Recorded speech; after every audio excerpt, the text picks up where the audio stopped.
میرے رسول کریم صلی اللہ تعالی علیہ وسلم نے موت کو یاد کرنے کا حکم دیا، فرمایا اس کو یاد کرو۔ رسول پاک صلی اللہ علیہ وسلم نے فرمایا لذتوں کو ختم کرنے والی موت کو یاد کرو۔ یہ جو تم گناہ کی لذتوں میں الجھ گئے اور یہ جو تم گناہ اور خواہشات میں الجھتے چلے جا رہے، روز بروز تمہاری ایک نئی خواہش جنم لیتی ہے۔ جو مرنے والے ہوتے ہیں ان کا یہ طریقہ نہیں ہوتا، جو دنیا سے جانے والے ہوتے ہیں ان کا یہ رویہ نہیں ہوتا، وہ تو مسافروں کی طرح وقت گزارتے۔ فرمایا لذتوں کو ختم کرنے والی موت کو یاد کرو۔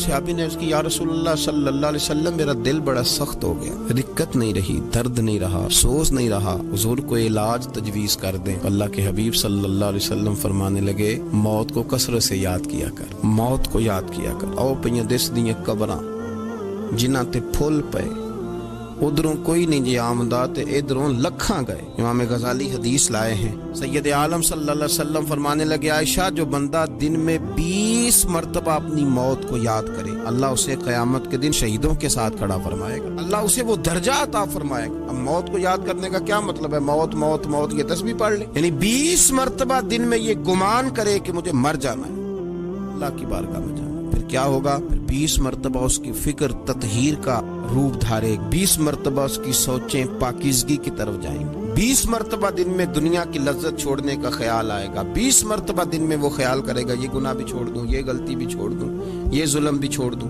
تو موت کی تیاری کی طرف اس کی رغبت بڑھے گی۔